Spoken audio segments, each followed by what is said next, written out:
Hello my dear students. In the previous class I have told you all that how because of the World War First the economy of the Russia ruined completely. In the previous class we have discussed that how after the defeat of the Russian army they burnt the crops as well as they destroyed their own country's houses so that armies of the enemy's country can't be survived on that. And because of that procedure only, over 3 million refugees were there.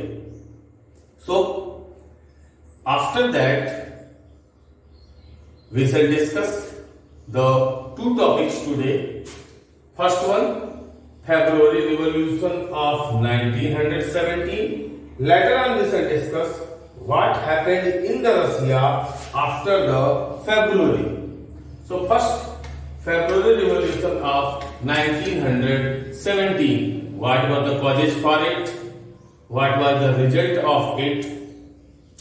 First of all, my dear students, the winter of the year of 1917 in Russia was a very bad one.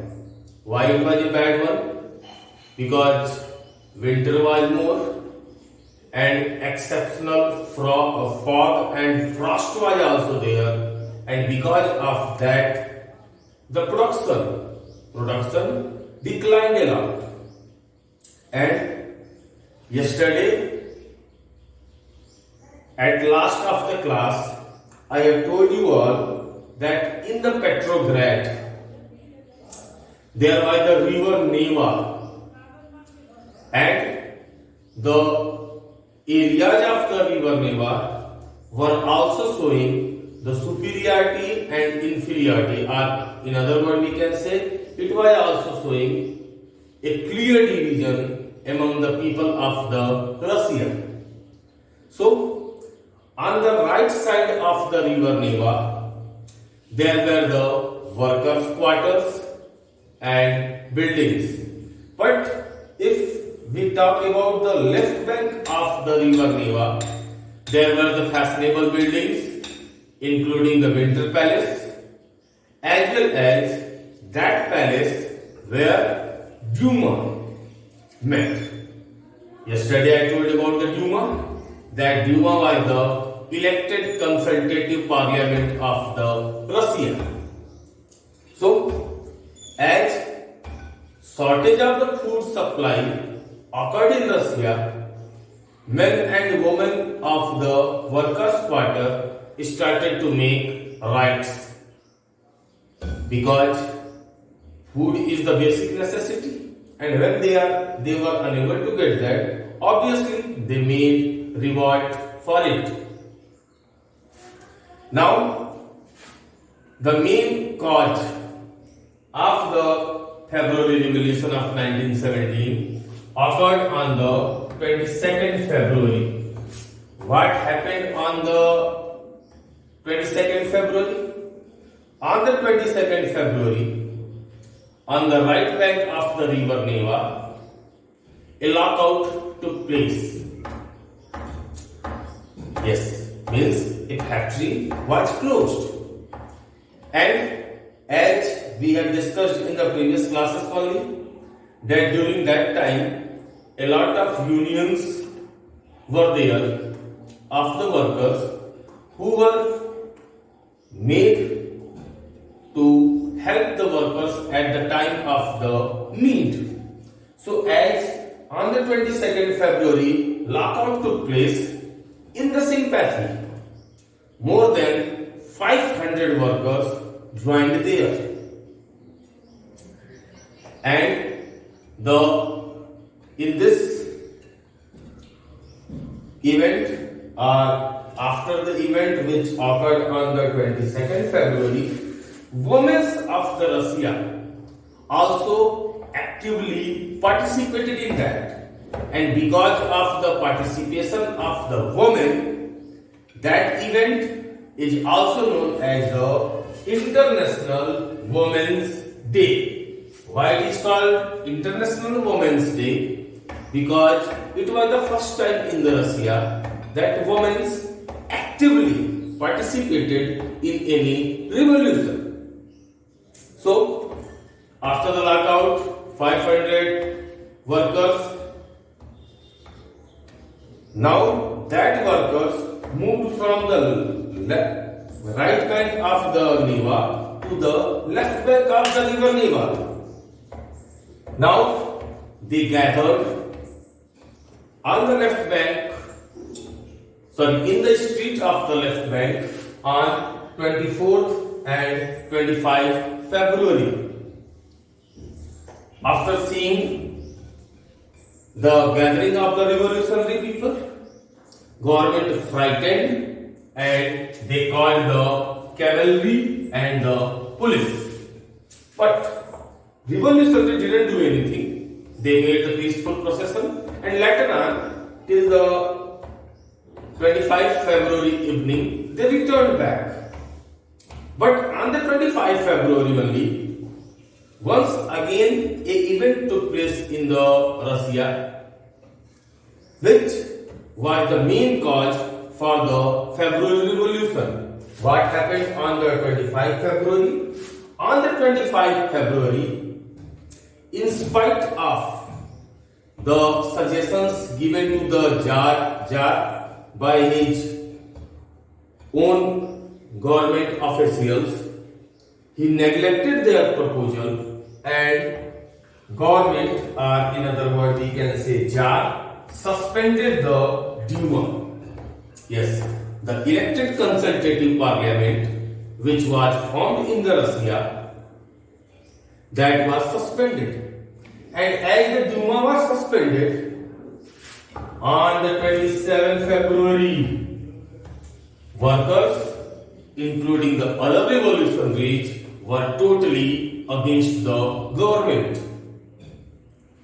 It was the 22nd February only when revolutionary became violated or violent and they ransacked or destroyed the police headquarters as well as they get control over the other officials' buildings of the Petrograd. After seeing the acts of the revolutionaries, government ordered the troops to open fire. But troops didn't make fire on the revolutionaries. Why? Because among the troops also, or among the army also, maximum soldiers mutinied, or maximum soldiers went against the measures or the orders of the government. And those people of the army who went against the government, they said that we should not make fire on these revolutionaries.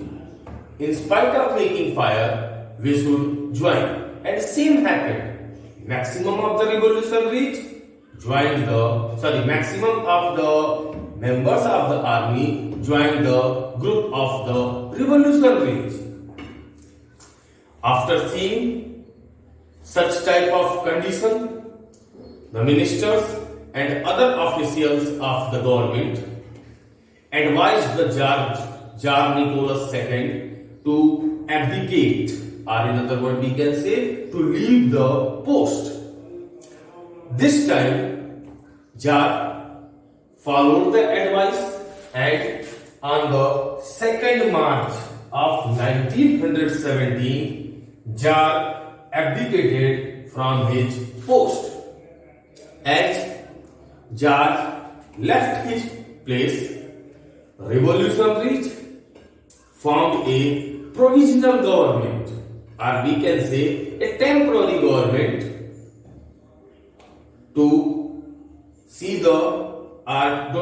to administer the activities of the Russia. Why provisional government was formed? Because till that time any constitution was not being prepared, people said that till the time constitution will be framed, provisional government will run the country. So this was the February Revolution, and it was the area of the Petrograd in the Russia which led the February Revolution of 1917. Now, second topic, after February, what happened in Russia after the event of the February?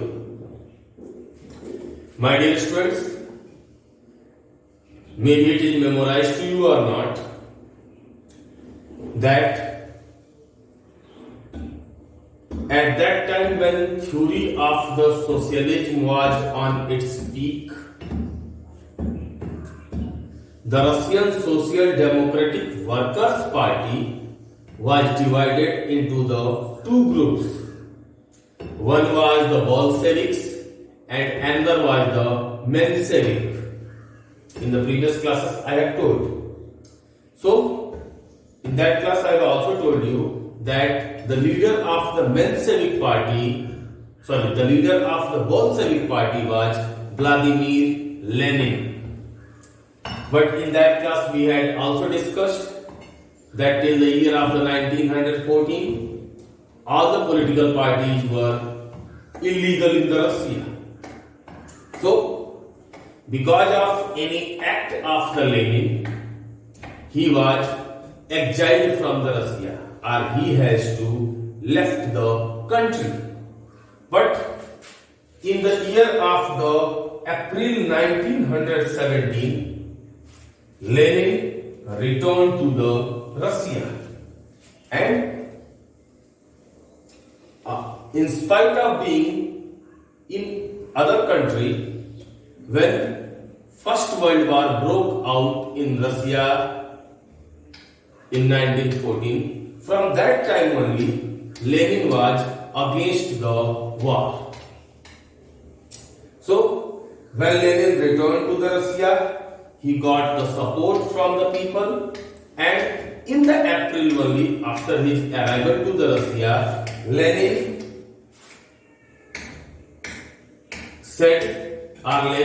had given three demands, or there were the three demands of the Lenin, and that three demands of the Lenin known as the Lenin's April thesis.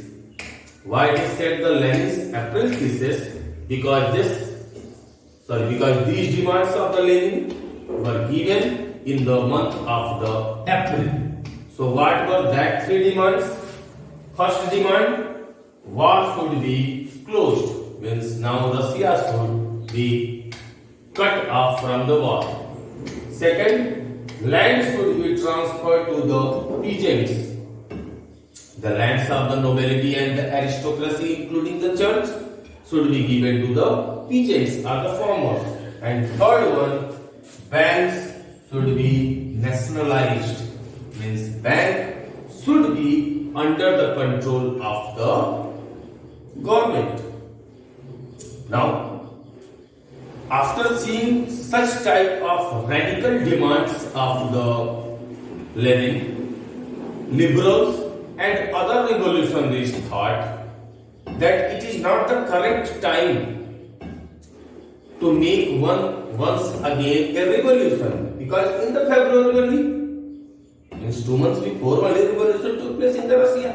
So they thought that it is not the time to make another revolution. It is the time to support the provisional government so that it can run the country in a better way. But Lenin was totally opposed of it. He told that now it is the time that there should be a socialist campaign or socialist revolution. Now, anyhow, the power of the provisional government should be taken and country should be operated by the theory of the socialism. So, after seeing such type of views of the Lenin and the events which occurred in the following days, that motivated the revolutionaries and other peoples also that what Lenin is doing, that is okay. After that, after the apprentices of the Lenin, a lot of Soviet we can say like the trade unions were formed within the Russia. The most important among all the Soviets were the Petrograd Soviet. Later on, 500 members of the different Soviets wrote later to the All Russian Congress of Soviet in the June that what measures should be taken by the Lenin that will be good and enough for the welfare of the country. So these were the events which were taking place in the city areas. What was going in the countryside? Peasants were also inspired a lot by the revolution. And between the September to October 1917, peasants are the farmers seized or got control over the lands of the nobles, aristocracy and church. Because of these events, a lot of massacre or we can say a lot of up and down or disorder took place in the Russia, especially in the Moscow and other areas. But it was the Lenin who successfully suppressed these all movements and finally brought everyone under the single umbrella or under the one roof. Now, in the next class, we shall discuss what happened after February and what was the effect of the February Revolution or what was the result of the February Revolution, and in the next class only we shall discuss what was the revolution of the October. Till that time, bye bye my dear students.